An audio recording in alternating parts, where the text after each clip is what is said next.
generasi dalam artian ya bisa seorang ibu kepada anak-anaknya juga yang secara biologis, juga bisa ibu sebagai seorang guru misalnya kepada siswanya, demikian juga misalnya seorang ibu yang dia misalnya sebagai seorang dosen ya, kepada para mahasiswanya gitu ya. Artinya ibu dan generasi. Kenapa kita perlu membahas topik ini begitu ya?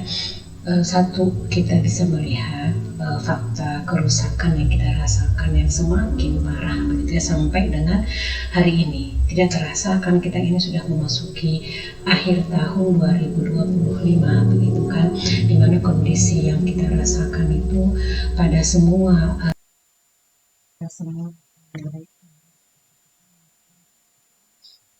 kebutuhan kita sepakat saja. Maka akan kita lihat yang pertama sebagai hal sistematis dan terus kita akan membahas, kita mulai fakta bagaimana sebetulnya para ibu dengan kemudian akan apa yang akar munculnya fakta kerusakan tersebut, kemudian yang ketiga tentunya bagaimana solusi dari Islam sebagai sebuah manhajul hayah bagi seorang muslim dan muslimah yang menjadi sumber atau dasar solusi hakiki yang kita harapkan, sehingga nantinya itu semua akan menjadi cara yang bisa kita lakukan untuk para generasi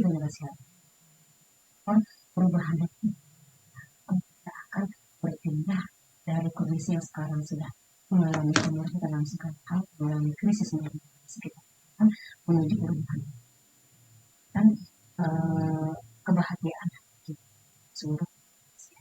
Nah, sekarang kita lihat pada kondisi hari ini kita tidak bisa menutup antara generasi kita hari ini berarti tatanan dunia yang sekuler kapitalisme, dan otomatis memang antara ibu dan generasi kita ya sebetulnya bisa kita katakan sebagai korban dari kondisi yang kita rasakan hari ini. Padahal seharusnya ibu dan generasi ini kita subjek yang berpotensi sangat besar untuk bisa bersinergis mengharuskan yang namanya perubahan hakiki, yaitu perubahan itu kita katakan perubahan kepada Islam.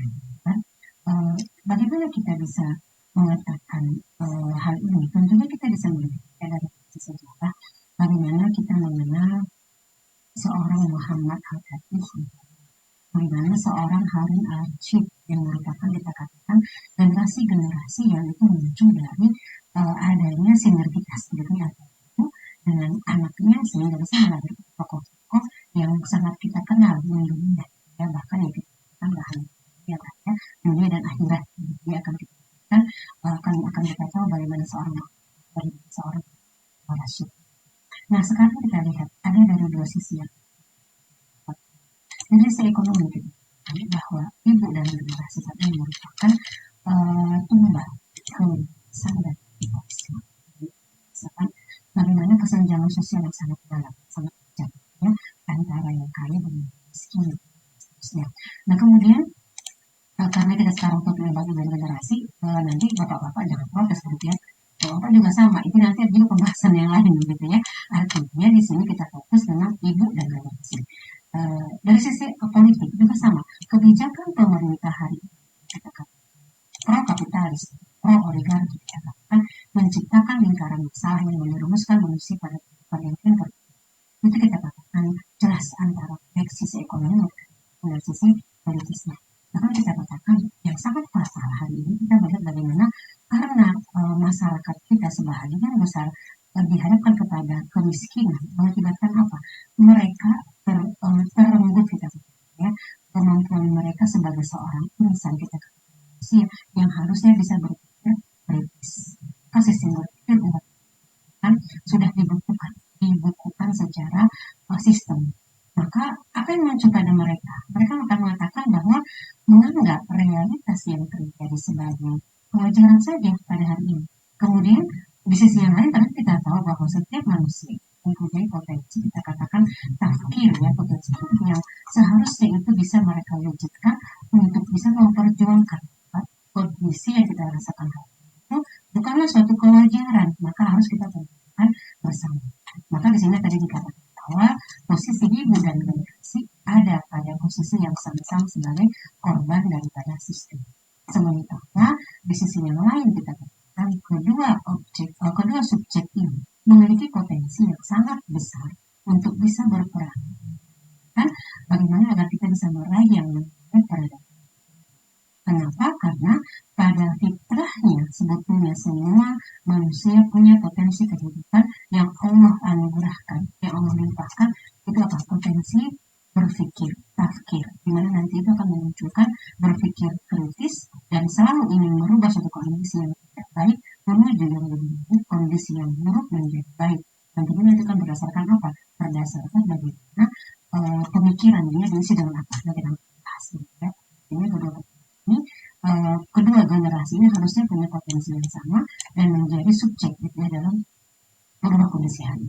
Nah sekarang kita lihat hari ini kita kan sudah menyatakan bahwa fakta kita itu tidak bisa kita rasa nanti dunia yang namanya sosial media yang kita bahas, ibu dengan generasi pun sama-sama mendapatkan kondisi hari ini pada kondisi sebagai korban.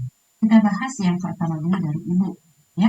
Ibu apa yang dialami ibu hari dan masalah apa yang mereka fakta di depan mata kita karena kerasnya kehidupan pada hari ini kita lihat bahwa ibu-ibu generasi kita itu dipaksa oleh kondisi mereka keluar dari ranah domestik demi membantu ekonomi, maka dibuatlah oleh sistem yang rusak hari ini atas nama ya, pemberdayaan ekonomi perempuan, maka para ibu disibukkanlah dengan pekerjaan. Maka di sini kami menyatakan mereka dipaksa meninggalkan anak ya, agar dapat memenuhi kebutuhan finansial karena pada faktanya hari ini kita dimiskinkan secara sistemik. Sebenarnya kita tidak miskin tapi dimiskinkan. Ini kondisinya. Maka jumlah dari para ibu pekerja sampai dengan hari ini dari tahun ke tahun bertambah jumlahnya. Menurut Badan BPS 2000 tanggal 2000 tahun 2020 jumlah partisipasi perempuan dari angkatan dalam angkatan kerja itu sekitar 56,7%. Artinya 1 dari 10 pekerja adalah wanita, kita katakan tulang punggung keluarga. Itu kadang-kadang realistisnya. Dan apa yang kita rasakan sebagai efek ini? Sudah pasti namanya seorang ibu akan merasakan kelelahan sebagai pekerja keluarga. Di sisi yang lain kita tanpa kita sadari rumah itu akan kehilangan profit, artinya seorang ibu yang harusnya memang mendidik generasi. Di sisi yang lain kita katakan di tempat bekerja seorang ibu itu akan mendapatkan fakta yang kita katakan fakta sistem sosial kita yang sangat carut marut ya. Kondisi sekarang kan kita lihat akibat dari pekerjaan itu banyak misalnya karena faktor sosial yang kurang yang memang jauh dari Islam kita katakan di bawah sekuler kapitalisme Tuhan dan sebagainya lah gitu ya. Kemudian di sisi yang lain kita katakan kondisi ini akan berdampak bagaimanapun kepada keluarga. Kan? Kemudian kita katakan dunia kerja ini mengakibatkan apa? Karena tadi para perempuan-perempuan tadi itu dikatakan dengan fakta yang berlarut-larut, kelelahan fisik, kemudian mereka diberi tanda kutip obat penenang berupa ruang-ruang hiburan. Makanya kenapa sekarang laku tempat-tempat nongkrong gitu ya, tempat nongkrong dimanjakan dengan ruang-ruang publik, padahal sebetulnya kan cukup-cukup mahal loh itu gitu ya kalau nongkrong di situ gitu kan. Kemudian apa itu gambaran di situ? Terjadi bagaimana kita lihat konsumerisme itu semakin tinggi. Tidak bisa dipisahkan dengan kehidupan para perempuan-perempuan modern yang mereka dari dunia kerja menuju hal yang seperti itu. Tambah lagi apa? Adanya sekarang kita lihat platform digital. Nah ini platform digital ini hadir di tengah-tengah para perempuan-perempuan yang mereka bekerja, mereka capek, mereka butuh obat penenang. Kemudian dengan menggunakan gawai di tangan mereka, gawai itu gawai HP gitu ya, itu apa? Mereka akhirnya berselancar kan, karena mereka butuh penenang. Apa yang terjadi? Sekali klik bisa beli beberapa jenis produk, kan? Nah ini kita katakan gaya hidup ala sosialita, ditambah tadi budaya konsumerisme. Maka itu terjadi akhirnya memang di dalam dunia kerja hari ini yang memang berdasarkan sekuler kapitalisme. Perlahan tapi pasti kita lihat apa yang terjadi. Bekerja itu terkadang bukan lagi fokus kepada apa yang dia kerjakan, apa targetnya, apa tujuannya, menjadi prestise. Itu yang terjadi akhirnya. Kan? Maka kita katakan itu fakta di luar rumah yang terjadi pada para ibu kita katakan. Kemudian kita bahas nanti dalam rumah apa yang terjadi. Status ibu rumah tangga dianggap seolah-olah tidak bernilai. Makanya kan muncul kata-kata, ibu profesinya apa? Saya mah cuma ibu rumah tangga. Kenapa? Kenapa jadi seperti itu? Itu kondisi menurut seperti yang tadi kita katakan tadi, akhirnya yang dianggap yang dianggap yang tadi prestise itu dikatakan itu.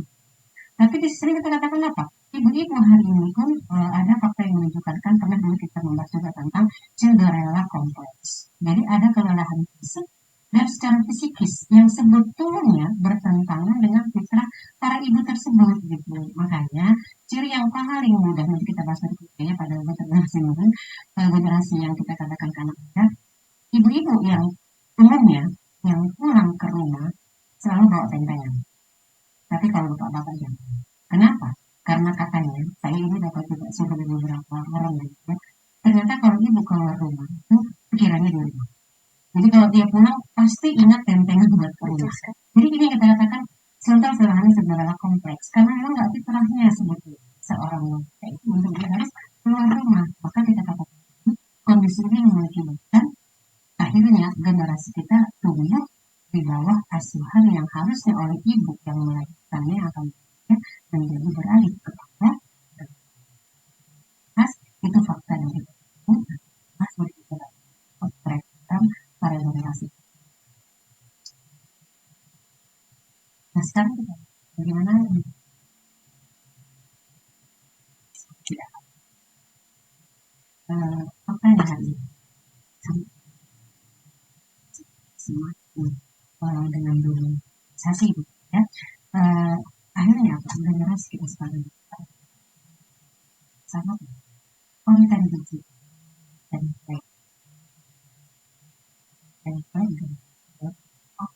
mengadopsi gaya digital itu yang menyajikan berbagai hiburan yang benar membius generasi kita. Mereka hidup dalam kapitalisme zaman sekarang. Yang masih menunjukkan apa yang kita tonton yang sosial tolak ukur kita tapi faktanya memang yang kita menjadikan template apa yang terjadi hari ini ada perundungan adanya sanksi bahkan mungkin pembunuhan begitu itu kan semuanya banyak yang rata-rata lah itu dimulai dari perkembangan dari di sosial media. Nah kemudian di sisi yang lain hiburan yang lebih mengakibatkan apa? Usia produktif para generasi itu dimanfaatkan untuk harusnya para politis dibajak, dipaksa untuk tunduk pada rezim algoritma. Tidak sadar atau tidak sadar, aktivisme generasi hari ini digital itu disetir dibentuk melalui mekanisme pengontrolan yang mengikuti kuasa pemilik platform. Kita tahu bahwa pemilik platform ini adalah mereka merupakan perusahaan-perusahaan raksasa yang mereka atas yang namanya ideologi pragmatisme kita katakan paradigma sosialis sekuler ini kita katakan kapitalis sekuler. Maka artinya apa? Generasi hari ini mereka jadi tidak lagi bisa berpikir secara kritis, gitu kan? Bahkan dikatakan mereka nggak mau yang ribet, nggak mau yang berperan gitu ya. Kemudian di sisi yang lain dengan mereka menjadikan tadi sosial media tadi menjadi template buat mereka, di sisi yang lain ternyata mereka menjadi pahlawan bagi ekonomi kapitalisme kita katakan sudah nyaris kolaps gitu kan. Kenapa? Ya karena pada faktanya kapitalisme pun kita katakan mereka hampir kolaps, tapi dengan mereka membuat platform digital tadi dan berhasillah negeri-negeri ini kita katakan menjadi yang menjadi penikmatnya tadi gitu kan. Nah kemudian yang dirasakan apa dari kehidupan kita katakan platform tadi yang template tadi, gaya hidup konsumtif, kemudian gaya hidupnya mereka itu hanya dilihat dari bagaimana mereka yang mereka lihat di dunia digital tersebut. Akhirnya apa yang terjadi? Kalau mereka nggak bisa mencapai gaya hidup yang di situ, apa yang mereka lakukan? Akhirnya mereka depresi, kan? Dan bahkan ada makanya banyak kan kasus mengakhiri hidup mereka. Nah, itu sini kita lihat antara ibu dan generasi muda itu menyadari harusnya kan ada yang salah hanya di sini, maka harus kita perbaiki gitu. Maka harusnya tatanan sistem yang sekarang itu harus mereka kritisi, gitu kan? Mereka menyadari kecacatannya dan mereka harus berupaya untuk berpikir kritis. Terus bagaimana solusinya? Terus kemana arah perubahan yang harus mereka lakukan? Nah, ini kita katakan tapi apa yang terjadi pada generasi kita katakan muda hari ini. Walaupun kita katakan ada satu memang kita katakan sebagai lampu hijau gitu ya, bagaimana ini bisa kita katakan sebagai pintu masuk ya, pintu masuk bagi perbaikan generasi kita.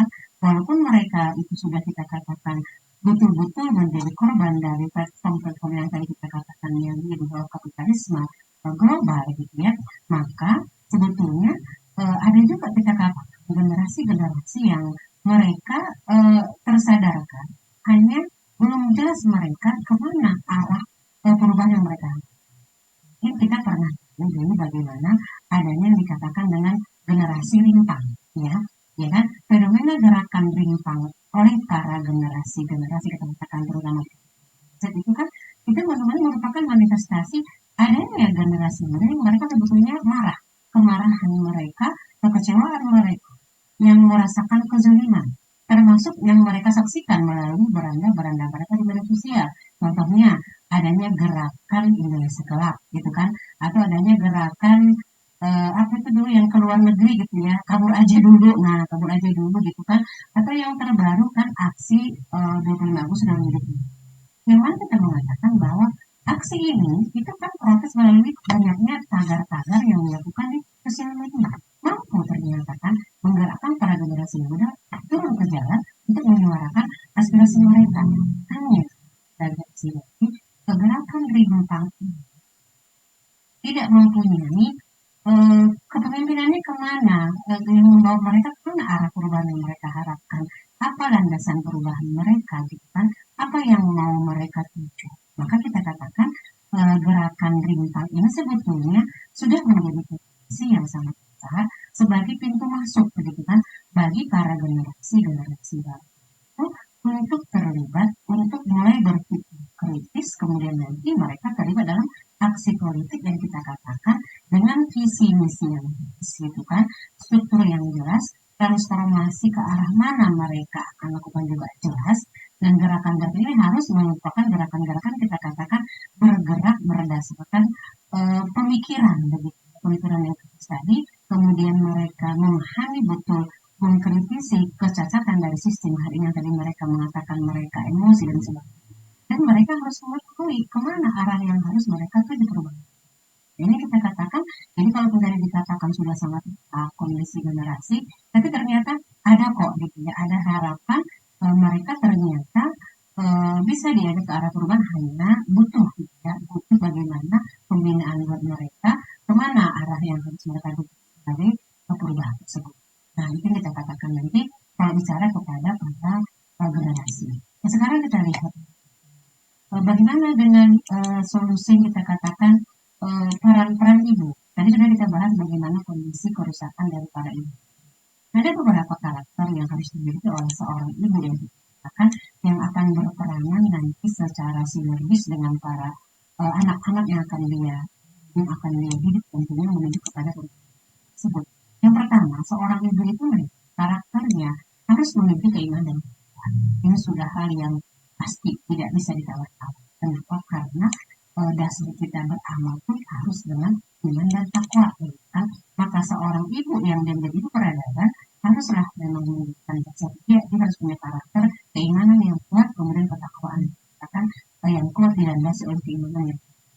Kemudian yang kedua, kita katakan bahwa seorang ibu peradaban itu dia harus memahami bahwa anak itu adalah amanah Allah. Jadi sekarang hari ini kan kita miris ya. Misalnya ada seorang ibu, ibunya bagus, pakai baju rapi menutup aurat, pakai jilbab, gitu kan, pakai gamis kita katakan kalau misalnya istilah hari ini. Tetapi anaknya di sampingnya membuka aurat. Iya, ini apa yang salah nih gitu ya? Kenapa seorang ibu atau misalnya seorang bapak bisa tidak merasa berdosa, tidak merasa apa-apa dengan membiarkan anaknya seperti itu? Yang paling miris sekarang mereka mengatakan, ya nggak apa-apa lah dia seperti itu, kan udah beda zaman dengan saya. Nggak ada beda zaman tentang keterikatan kepada hukum syara gitu ya. Nggak ada beda zaman dengan ketaatan kepada Allah gitu. Nah, kalau seorang ibu peradaban mendidik anak sebagai amanah Allah, udah otomatis akan dia didik anak-anak jangan sampai mereka mendapatkan azab neraka dan berharap sama-sama nanti berada di surga Allah. Kita katakan, kita katakan di atas ini ya, bagaimana kita agar kita memang menjaga keluarga kita kan, orang-orang yang depan, keluargamu dari kita, itu jadi kalau kita mengatakan merupakan amanah dari Allah, berarti kita akan mendidik anak-anak kita menuju kepada keridhaan Allah. Kemudian kita katakan yang ketiga, apa karakter seorang peradaban? Dia mempunyai kesadaran akan tanggung jawabnya untuk mewujudkan khairul ummah itu kepada anak-anaknya. Jadi anak-anaknya itu memang mau jadi apapun harus tetap dengan dia jadi apapun tadi itu, apakah dia semakin taat dan tunduk kepada Allah? Itu yang menjadi ukurannya gitu kan. Itu tanggung jawab seorang ibu, orang tua kepada anak-anaknya. Kemudian apakah dengan dia menjadi seperti hari ini tercapai nggak yang Allah nyatakan dalam surat Ali Imran ayat 110 kan, kuntum khairul ummah gitu kan, menjadi umat yang terbaik itu kan diharapkan untuk manusia, tugasnya itu menyuruh kalau yang makhluk, mencegah dari yang munkar dan beriman kepada Allah. Jadi silahkan para ibu peradaban misalnya tidak membatasi, aku membatasi kok anak-anakku mau jadi apapun. Iya, tapi ada perintah dari Allah gitu kan. Kita harus menjadi umat yang terbaik itu, dan aktivitas mereka mau dia jadi dokter, mau jadi apapun, dia menyuruh kepada yang ma'ruf, mencegah dari yang munkar, kemudian beriman kepada Allah, berarti akan ikut dengan ketakwaan kepada Allah. Itu kita katakan akan memberikan fungsi sebagai khairul ummah. Jadi nggak mungkin lagi lah kan seorang ibu tega anaknya punya profesi yang membuka aurat gitu kan, bertentangan dengan ayat ini gitu ya. Itu yang jadi contoh yang sangat mudah. Kemudian kita katakan yang keempat, ibu peradaban itu berkomitmen untuk menyampaikan dan mendakwahkan pemahaman Islamnya kepada anak-anak dan generasi muda lain. Artinya seorang ibu peradaban itu tidaklah berpikir hanya memikirkan anak-anaknya saja. Karena kan tadi kita menjelaskan di awal ini, di poin keempat ini kan mendidik anak-anak dan generasi. Jadi artinya seorang ibu peradaban itu akan mengeluarkan keyakinan, kesadarannya, semangatnya, komitmen dia untuk menolong agama Allah itu dan ketinggian Islam itu akan terwujud khairul ummah kepada semua anak-anak yang dia bertemu gitu ya. Ini kita katakan sebagai peradaban. Kemudian tentunya memahamkan kepada mereka tentang tantangan era digital tadi, yang platform tadi itu jangan lagi menjadi apa namanya dasar kita asuhan buat mereka, apalagi tadi jadi template gitu ya, karena sudah jelas-jelas itu berada di bawah gaya hidup kapitalisme. Platform tersebut tidak ada satupun kita katakan yang dia dikatakan dari Islam yang memiliki perusahaannya ya. Dan sekarang alhamdulillah kita katakan satu sisi sudah mulai banyak ya para generasi muda yang mereka sudah terpahamkan, mereka pun bikin beberapa konten-konten menjadi seorang apa kita akan konten kreator yang ini sudah menuju kepada Islam yang tapi yang lebih banyak kan masih yang di bawah sosial di bawah kapitalisme tadi gitu ya. Karena apa? Karena terkadang kalau kita pun bikin konten yang agak sudah semakin mengarahkan kepada Islam semakin kuat, kan di ban biasanya. Nggak bisa, nggak bisa lagi buka, gitu. Karena bertentangan dengan platform yang kapitalisme global tadi, gitu. Fakta yang kita rasakan juga, gitu. Jadi kalau bikin konten pun jangan yang terlalu gimana menurut platform mereka, gitu kan, nggak akan bisa. Itu menjadi apa yang kita rasakan. Tapi jangan putus asa, tetap terus lakukan. Karena kita melakukan bisa menjadi melawan dari platform yang sudah tersebar di mana. Kemudian yang kelima, metode seorang yang peradaban tadi itu memiliki dan dia harus berusaha bukan memiliki menguasai metode pendidikan generasi yang sahih sesuai dengan tren. Jadi kalaupun dikatakan hari ini zaman, tapi kalau yang namanya bagaimana penting menanamkan kepentingan itu saya kira nggak ada. Walaupun sekarang kita dikatakan ada perbedaan generasi milenial, generasi apa namanya Z, generasi Alpha, mau apapun nama generasi-generasi itu kayaknya kalau misi hidup kita yang dikatakan lama kolak tujin lawat insan ilalia itu nggak berubah. Hanya fasilitas kehidupan kita yang sekarang dia harusnya itu dijadikan sebagai wasilah kita untuk mempermudah apa namanya mendidik anak-anak, bukan malah lebih mengambil sisi gelapnya gitu kan dari keberadaan dari media digital tadi gitu kan. Jadi kita nggak mengatakan dunia digital kita katakan salah sih, enggak. Sisi gelapnya itu lebih mayoritas, sisi positifnya banyak sekali kan. Kita sekarang mendapatkan ilmu itu mudah, kan mencari tahu tentang sesuatu pun sangat mudah sekali.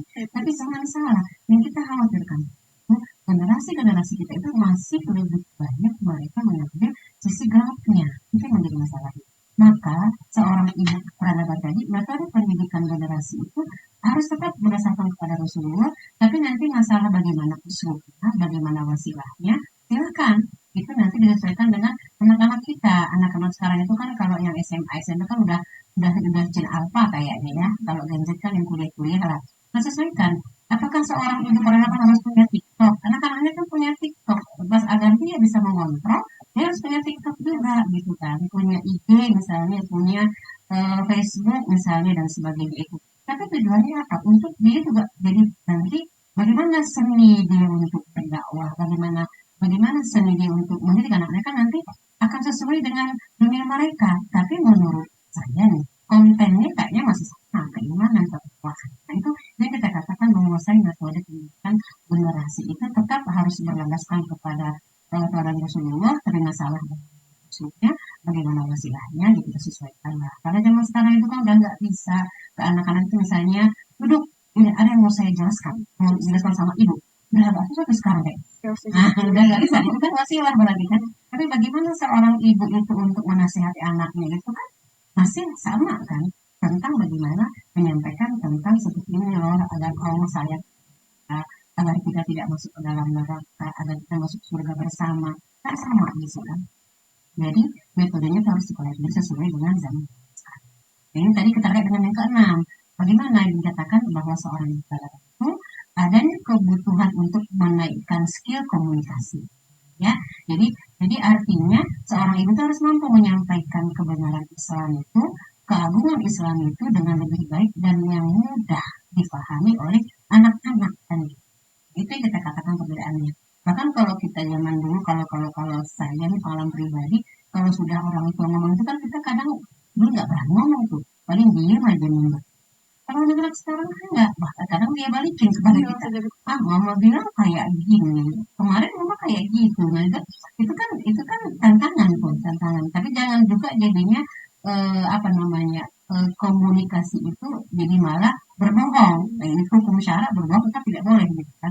Jadi kita cari cara-cara bagaimana skill komunikasi kita sehingga nanti kita anak-anak itu merasakan Islam itu tidak mengekang dia. Islam itu asik loh gitu kan. Nah, itu kan berarti kan butuh adanya berkomunikasi begitu. Dan sekarang banyak sekali yang menawarkan bagaimana mereka bisa mengajak kita mempunyai komunikasi yang bagus dengan para anak. Kemudian yang terakhir nih, seorang ibu peradaban itu dengan semua keenam karakter tadi itu ada satu yang paling penting, mendahsyatkan doa. Nah, selalu dekat kepada Allah. Seorang ibu peradaban itu harus selalu meningkatkan takarrub ya, dengan semua ketaatan yang harus dia upayakan. Kenapa? Karena yang menguasai anak-anak kita itu kan Allah. Yang bisa merubah mereka pun sebetulnya Allah. Maka semua ikhtiar kita itu jangan lupa dahsyatkan doa kita kepada Allah. Kita sebagai ibu generasi, baik anak-anak sendiri maupun anak-anak kita katakan di sekolah, di kampus, itu semuanya kewajiban kita untuk mengasihi mereka dan doakan mereka, doakan mereka agar Allah memudahkan, membukakan pintu hatinya, melunakkan hatinya untuk menerima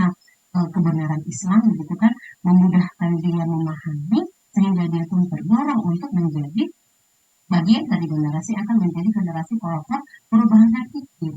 Jadi jadi jangan sampai kita terfokus dengan hanya ikhtiar secara manusiawi, kita lupa gitu kan dengan adanya doa. Bahkan kan sangat disarankan yaitu kalau kita bahwa kalau seorang itu misalnya doakan, ya, doakan satu-satu, doakan satu-satu, sebutkan namanya, bayangkan wajahnya, apa permasalahan anak kita itu, bagaimana agar dia bisa berubah, bukan anak yang bernama si A, si B, dan si C. Jadi itu merupakan kita katakan karakter seorang ibu. Artinya dengan kita sudah membahas dari poin satu ada keimanan dan ketakwaan, maka poin yang lain pun sebetulnya poin yang tadi ini kan menjadi melengkapi karena kan kita sudah mulai dengan seorang ibu. Peradaban kan harus berdasarkan keimanan dan ketakwaan. Jadi poin yang ketujuh ini merupakan pelengkapnya, harus mendahsyatkan doa. Kemudian seorang ibu pun ya kita katakan juga orang tuanya juga bapak juga begitu ya, mereka juga harus menjadi orang-orang yang taat kepada Allah, orang-orang yang bertakwa kepada Allah, sehingga nanti memudahkan mereka untuk bagaimana mereka bisa mendidik, bagaimana mereka bisa memahamkan tentang Islam kepada anak. Ya, nah kemudian yang terakhir nih yang kedua untuk para generasi. Jadi tadi kita sudah membahas dengan kondisi anak-anak generasi muda sekarang itu mereka memang berada di bawah yang namanya tadi platform yang sekuler kapitalistik. Bahkan ada yang mengatakan misalnya itu hegemoni digital itu sudah betul-betul menguasai kita. Jadi penjajahan digital gitu ya. Memang tidak akan bisa kalau para generasi muslim ini hanya bergerak berjuang secara ini. Ya nggak akan apple to apple gitu kan. Yang dia lawan platform digital itu kan perusahaan raksasa yang di bawah kapitalisme global. Kita mau lawan sendiri nggak akan bisa. Maka nanti silakan juga kita bisa membaca ada bagaimana memang generasi sekarang itu butuh yang namanya adanya bahasanya mungkin kita katakan sebuah jamaah gitu ya. Jamaah maksudnya umat Islam itu harus bersatu secara ideologis untuk bisa menghadapi hegemoni digital tersebut. Jadi artinya yang tadi kita membahas generasi rimpang itu dengan mereka sudah punya kekuatan besar, kemudian mereka menjadi sebuah jamaah yang kita katakan akhirnya mereka menjadi sebuah kekuatan yang betul-betul nanti memang sejajar dengan hegemoni digital tadi gitu kan. Nah artinya generasi rimpang itu harus berarti mereka itu kita arahkan gitu. Artinya ada yang mengarahkan mereka, ada yang memahamkan mereka bahwa tidak cukup hanya sebatas menunjukkan emosi, kemarahan, kekecewaan tanpa ada penyadaran mereka ke arah mana mereka harus melakukan perubahan itu, kemana mereka bisa menyalurkan kemarahan tadi, kan? Dan bagaimana caranya. Nah, ini berarti kita katakan gerakan itu maka ini merupakan pintu masuk bagi generasi yang mereka sudah ada tersadarkan bahwa kondisi sekarang itu mereka sangat kecewa, tapi jangan sampai kalau tidak dengan arahan yang jelas, mereka harus di bahasanya itu kalau kita katakan kan jangan itu kan mereka ditasbih.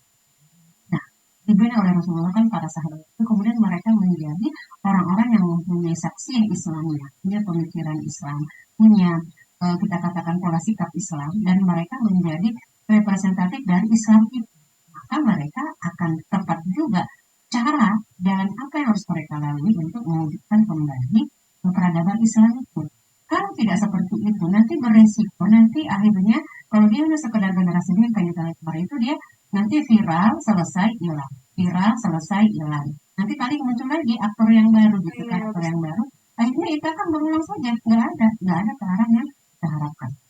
Nah, kita katakan yang bisa melawan hegemoni di bawah itu hanya bisa melakukan pemahaman kembali tentang ideologi Islam itu.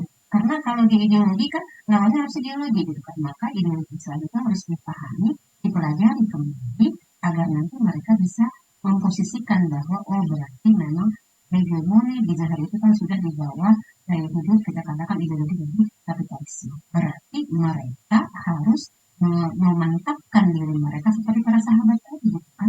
Bagaimana mereka harus menguasai kembali sakofah Islam. Sebelumnya mereka harus menguatkan dulu ruhiyahnya, artinya akidahnya. Kemudian mereka mempelajari sakofah Islam dan akhirnya nanti apa? Mereka jadi bisa kemudian menjabarkan, mengungkap apa yang menjadi kerusakan-kerusakan dunia digital itu di bawah platform kapitalisme itu. Kemudian mereka jabarkan seperti ini modelan Islam. Karena mereka sudah punya pola sikap beragama Islam, maka nanti akhirnya apa? Akhirnya mereka menyadarkan juga kan teman-teman mereka yang lain bahwa hegemon dari digital itu harus mereka tinggalkan dan kita harus beralih kepada bagaimana seharusnya ideologi Islam itu yang harus menjadi besar untuk bisa membuang gejolak yang namanya melawan kapitalisme. Sekalipun kita katakan mereka masih berada dengan kita, nggak apa-apa. Tapi mereka tidak lagi menjadikan sebagai platform mereka, kok platform, tidak template mereka, tapi mereka menjadikan Islam lah dasar mereka untuk bisa menyelesaikan semua. Makanya kita katakan itu butuh dukungan dari semua elemen umat Islam.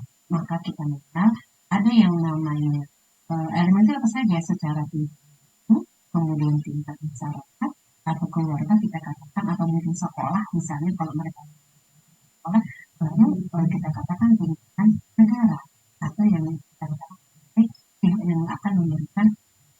Jadi artinya jangan hanya menyiapkan diri kita udah kita mencukupkan diri kita dengan mengatakan akan aku sudah bergerak. Kalau kita bergerak sendiri namanya maka harus semua elemen mempunyai visi misi yang sama, mempunyai tujuannya yang sama, kemudian memahami dengan bahwa Islam itulah sebagai ideologi akan bisa menyelesaikan melawan tadi hegemoni kapitalisme itu. Kemudian harus kita pahami dulu, karena kalau kita nggak memahami nanti hanya semangat berjuang doang gitu ya, nggak akan punya arah yang jelas, nggak akan tercapai tujuannya. Tadi menjadi penting itu adalah bagaimana harus mereka pahami itu ada kesadaran, yaitu kesadaran penistaan dalam kemudian ada kesadaran pada tujuan yang ingin diwujudkan dan ada kesadaran untuk jalan menuju tujuan. Ini yang harus kita generasi depan.